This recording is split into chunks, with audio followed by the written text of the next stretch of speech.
Un tapis, un espace, un tapis, un espace. Au programme du cours, ce jour-là, tir à 10 mètres avec une carabine laser. Ne vous y trompez pas, le but n'est pas de former des champions, mais de mieux connaître le biathlon. Remonte au genou, remonte encore. Voilà. Là, ça libère tes côtes, tu pourras respirer en situation de fatigue. C'était la première chose à corriger. L'objectif, c'est vraiment qu'ils aient les rudiments d'une activité et qu'ils puissent par la suite enseigner dans cette activité ou d'autres et qu'ils aient surtout la démarche. Ce qu'on vise, c'est vraiment une activité du plus grand nombre, mais qui soit encadrée de manière sécuritaire, ça c'est fondamental, et qui soit techniquement juste. Passer d'élève à formateur. Votre main, vous la mettez la plus loin possible pour stabiliser. Vous appuyez. De l'autre côté du miroir. Et vous visez. C'est tout l'enjeu de cette nouvelle formation mise en place depuis la rentrée. Parmi le millier de jeunes inscrits au lycée Valérie Larbaud de QC, ils sont 9 à s'être lancés dans cette voie. Depuis l'année dernière, j'entraîne des équipes au hand.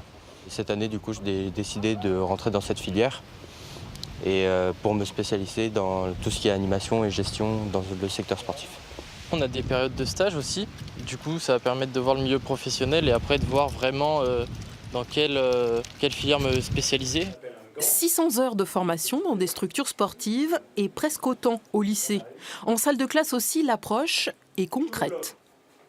Comment est-ce que tu vas expliquer le geste pour interdire que le ballon tape dans la figure ?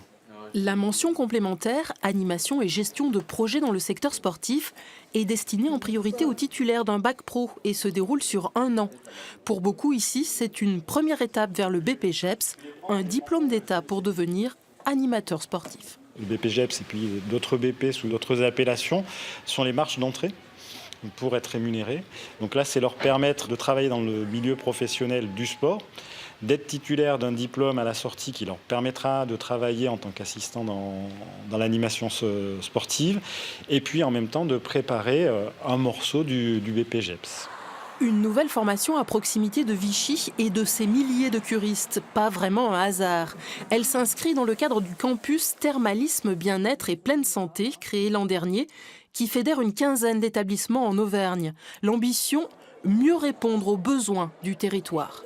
La station, comme on l'a connue seulement pour une cure thermale, est en train d'évoluer depuis de nombreuses années et les jeunes vont de plus en plus maintenant faire des cures dans des stations simplement pour du bien-être. Donc il faut faire évoluer notre offre de formation. Le sport à Vichy, c'est 50 millions d'euros de retombées économiques chaque année. Et donc on s'apprête à investir massivement pour moderniser nos infrastructures. Et le fait d'avoir de nouvelles formations qui préparent au métier du sport, c'est évidemment un plus parce qu'on a à la fois l'offre et la demande qui est présente sur le territoire.